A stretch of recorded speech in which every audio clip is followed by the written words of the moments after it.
I'm Natasha Johns-Messenger and I have been commissioned by Manningham Council to create a public sculpture for Ruffey Lake Park. My primary interests as an artist are in sight and perception.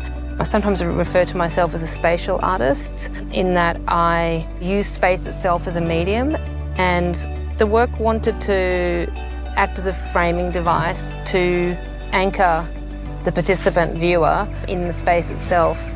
A frame acts like a landscape painting that's ever moving, and so framing the landscape in one way acts like a pictorialization, and in another way it's three-dimensional in that you can encounter and walk around the piece and find your own frames.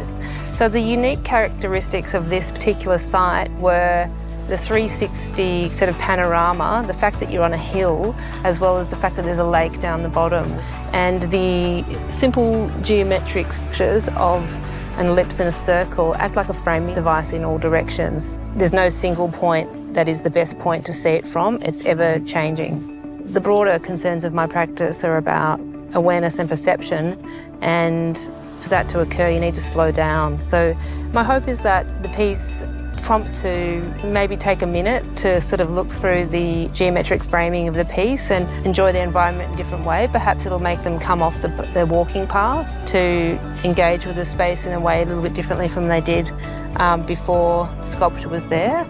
I wanted to create a work that you could contemplate this space, the sky, the sounds that are here, everything that's in the natural environment. As an artist who works a lot similar to an architect in a way in public sculpture, in that the concepts and all the structures are designed by me, but then other people help me make the piece come to life.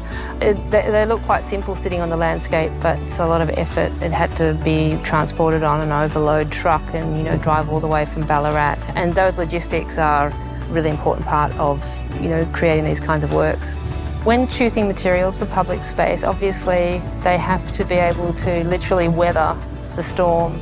So steel is an obvious choice on one level. However, polished stainless is a more difficult material to work with, but it also mirrors the environment. And I think if it was a bright colour, that would kind of compete with the landscape. And I feel like I want to harmonise a little more than compete with the space.